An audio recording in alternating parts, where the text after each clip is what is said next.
In the near future, prisoners aren't kept in cells anymore. Now they serve their entire sentence sleeping in a pseudo-coma known as hypersleep. It's clean, automated, and much cheaper than regular prisons. However, the experience can be quite traumatic, so prisoners are awakened every few years to check that their state of mind is stable. Today Dr. Levi is doing the routine checkups on the prisoners. She shows them pictures of their families and asks them questions to confirm they understand who they are, where they are, and what they did. The prisoners' minds aren't aware of the passing of time, so they often ask about the current year. They see themselves as looking the same as the day they were put to sleep, but their bodies have actually aged a lot. Dr. David is another psychologist who is also helping a prisoner go through his memories. The man swears he didn't kill his wife, but he still has 12 years of sentence to go. David shows him a video message his daughter left him, but this only makes it worse because she hasn't forgiven him for the crime. The prisoner says that this is torture before he's sent back to sleep. While putting the prisoner back in the sleeping chamber, Valley guesses that this man is here for a crime of passion. He claims that he only needs to look at a prisoner's face to figure out what they did. David reminds him that he can't share any details, which Valley takes as confirmation of his theory. In his quarters, David listens to his girlfriend Viola play the keyboard in the bedroom and they get naughty. Later, David wakes up and notices that Viola has found a picture of his dead wife inside a book. David swears that his wife is in the past and that he loves Viola now. Before leaving for work, David reminds Viola to be careful since he isn't allowed to bring outsiders to his room. Afterward, David meets Dr. Rinaldi, who has been hired to take over his position. He was supposed to come a month later, but he's come earlier to see David in action. David is left in shock since he didn't know he was going to be fired. In private, David talks to Levi, who explains that Rinaldi showed up without warning and that's why she didn't have time to chat with him first. David swears he's given his soul to this job, and Levi says that's precisely why she has to fire him. Working this long with criminals isn't good for a person's mental health. She also thinks he hasn't handled his wife's death well because she self-deleted and he feels guilty for not stopping her, so he should have a fresh start. In the afternoon, David teaches the job to Rinaldi. The inmates are always awakened with the same pictures because they were the ones who chose them before entering hypersleep. Today's prisoner is Anna, who was given a 9-year sentence and is entitled to quarterly reawakenings. She can't remember why she's here, so David mentions that she drove her car after she'd been drinking. This helps Anna remember that she accidentally lost control of her car and killed a few people. She then has a breakdown caused by her guilt, so the computer quickly stabilizes her. During dinner, David tells Viola that he's been fired, so she tells him to live with her. They're interrupted by a kid calling her mummy, so Viola helps him find his real mother. Sometime later, David comes back from his morning jog to find protesters outside the facility. They demand to know the truth since nobody knows exactly what happens in these new prisons, and they don't think storing people like corpses is civilized. When David walks by, a protester says he's torturing the inmates. Afterward, David learns that there's been an emergency reawakening, which is why prisoner 517 hasn't even been shaved. His file in the system has been emptied. They don't know who he is or what he did. 517 calls the doctors out for knowing anything about their patients and treating them like mere numbers, but he refuses to share any information about himself. David thinks they should put him back to sleep without the test, since 517 is speaking clearly and doesn't appear to be lost. Rinaldi thinks it's a bad idea and wants to fill a report. 517 agrees and says David shouldn't make a big mistake before leaving the job. The doctors can't understand how he knows that, so 517 claims he could read it on his face. Then David goes to the storage lockers, hoping he can find a clue in the prisoner's personal belongings. However, he's already lost access to confidential areas. Suddenly he starts hearing an alarm and rushes to the sleeping room where Rinaldi is looking at Anna's castle. It seems she's quickly losing oxygen, so David checks the cables and reconnects a loose one to fix the issue. Thinking there can't be two malfunctions in just a few minutes, David accuses Rinaldi of sabotaging the system because he's 517's accomplice and wants to help him escape. In return, Rinaldi thinks it's suspicious that David wanted to put 517 back to sleep without a test and reveals he knows he invited a woman to his quarters. Hearing all this, Valley pulls out a gun and tells the doctors to finish dealing with the prisoner before moving to an investigation. The men return to the main room and find Viola caressing 517's head. She accuses David of hurting the prisoner and he denies it, but Valley and Rinaldi believe her. After Rinaldi leaves to call Levi, Valley notices that 517 is whispering something, so he comes closer to hear him better. Suddenly 517 steals Valley's gun and shoots him before pointing it at David, telling him to handcuff himself to the chair. Once David has done so, the prisoner starts undressing and kissing Viola. To David's shock, she seems to enjoy it. Then 517 starts choking her, so David breaks the chair to free himself and uses a piece of metal to stab 517 in the neck. Both men collapse as the prisoner dies. Seconds later, David wakes up without hair and strapped to a chair. Levi asks a few questions to check on him and he realizes he's been sent to prison for killing 517. However, when he says that he stabbed him with a piece of the chair, Levi tells him that's not how it happened. She puts a picture of Viola on the screen and asks for details, so David goes through his memories. One day, Viola and her son came to the prison to record a message for her husband, who was about to enter hypersleep. After they left, David searched for her husband's file. It turned out Viola was married to 517, whose name was Carlo. He was a neurologist who was given an 80-year sentence for killing a woman with whom he was having an affair. David was already interested in Viola after just one meeting and knew she had filed for a divorce. One night, he went to her piano concert and waited for her after the show. They quickly hit it off and Viola invited him to her house. They had wine and bonded over losing their partners, then they got naughty on the living room floor. In the present, David tells Levi that he and Viola were together for 4 years. However, Levi says it was only 11 months, triggering another memory. Viola had met a man who knew Carlo well and said that all the evidence against him had been planted.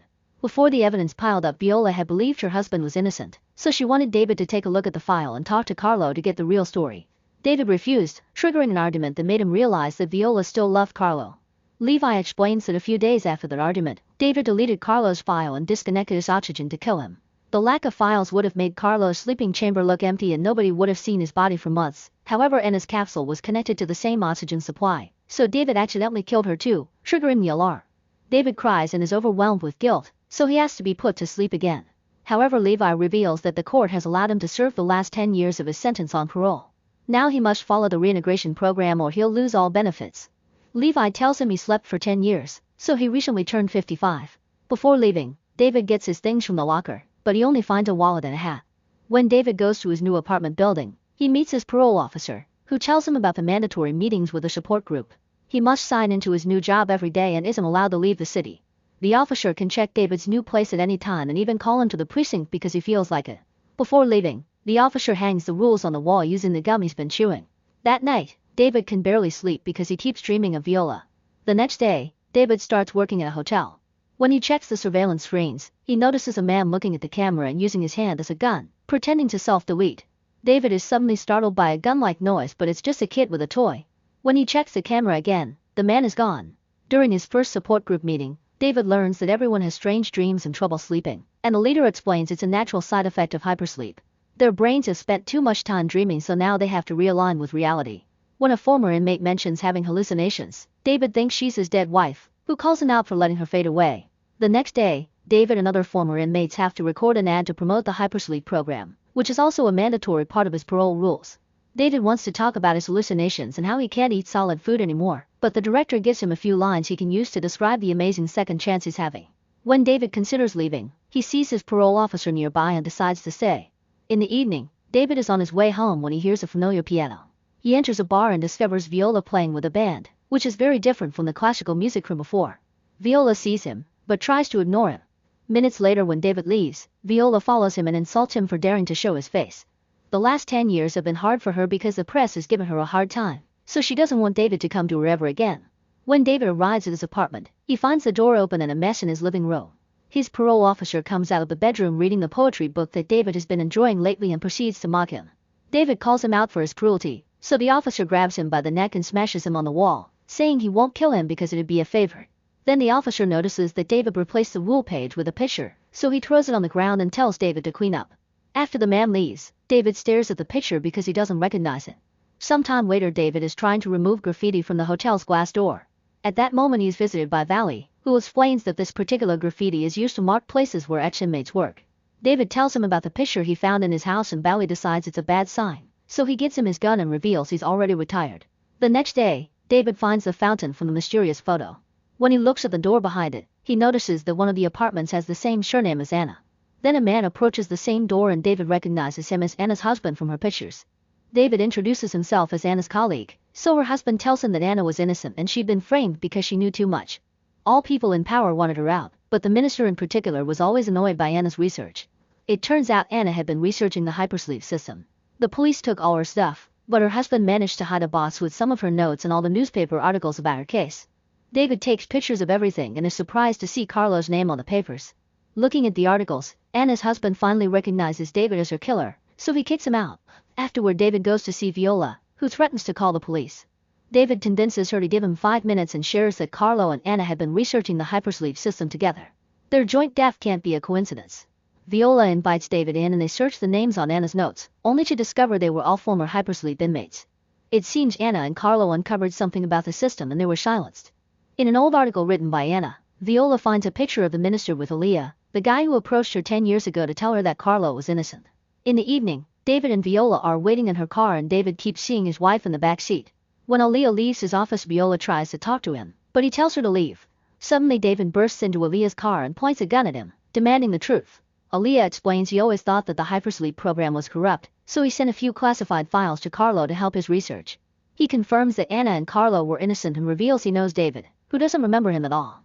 David is distracted by the shock, so Aaliyah hits him to steal the gun. Then Aaliyah makes both of them leave the cars and checks the gun to discover it has no bullets. He cleans his fingerprints off and gives it back to David, saying this is proof he isn't a killer. Aaliyah tells the duo to never approach him again and leaves in his car. In Viola's home, she takes care of David's wound and apologizes for getting him in trouble, since she thinks this happened because she asked for his help. However, David says she's reawakened him and they kiss. They end up doing the dirty, but David soon has to leave because he has the night shift and Viola tells him to take her car. Outside, David sees the old man from the cameras pointing at his head again. This time David realizes it matches the location of his wound, but before he can ask, the man has disappeared. David then gets in the car and plays with his hat, only to notice something hard hiding under the fabric. He pulls it out and discovers an SD card. He immediately puts it in his phone and a video of himself starts playing. Before he was arrested, David woke Carlo up without authorization to interrogate him like Viola wanted. Carlo explained that the Hypersleep system lowered the inmates' defense mechanisms and opened the doors of their subconscious. Since during this time the doctors kept talking to them about their crimes, that information was fed into the subconscious too. The brain used it to create dreams and had no reality to compare them to, so those dreams became fake memories that made the criminals believe they did commit the crime. At that moment David heard a noise and told Carlo he had to go back to Hypersleep, so Carlo asked him not to tell Viola anything to protect her. In the present, David is distracted by a scream and discovers that Viola is being kidnapped in a van. He immediately follows the vehicle and sees it stop at a fancy event. After grabbing his gun, David gets in line and peeks at the receptionist list. When it's his turn, he says the name he saw and he's allowed to pass. Once inside, David finds Rinaldi and makes him follow him by telling him about the gun. In an empty corridor, David asks about Viola, but Rinaldi swears he hasn't seen her in 10 years. At that moment Minister Costa arrives at the party and David realizes Rinaldi has been working for him all along. It was Rinaldi who killed Carlo and Anna, yet Rinaldi blames David for their deaths because he reopened their files. When Costa is about to give a speech, David interrupts him by using Rinaldi as a hostage. He shoots at the ceiling and asks for Viola. He also mentions that many innocent people like him were sent to the program. However, Costa keeps talking like a politician, mentioning how Hypersleep has greatly decreased crime. After the crowd claps, David explains that this happened because Hypersleep destroys a person's identity, but Costa thinks that the previous system was even worse. Re-education never worked, but after Hypersleep, the inmates have a chance to start a new life. While people keep clapping, the parole officer brings Viola in at gunpoint. David agrees to let Rinaldi go and Viola runs to his arms, so Costa tells him he can leave and enjoy his new life. His condescension angers David, who points his gun at him. Viola makes him lower the weapon and asks him to go home together. On their way out, Viola suddenly transforms into his ex-wife and grabs the gun to self-delete. Suddenly everyone in the room disappears and David wakes up. He's back in prison, however Levi tells him he never left and that he's mixing dreams with reality. On the screen, David sees the pictures he chose before he was sedated. Viola, the fountain, and himself pointing at his head. It turns out the hand had always been pointing at the spot in the hat with the SD card. As he recovers his memories, David tells the doctor everything. Levi thinks he's just confused and forces him to look in the mirror. It turns out he's been asleep for 35 years and he's an elderly man. In a year his sentence will end, but for now he's sent back to sleep. Sometime later, Levi looks at David's pictures and starts having doubts. She checks the belongings in the locker and finds the SD card hidden in the hat. In the Hypersleep chamber, David dreams about being happy with Viola.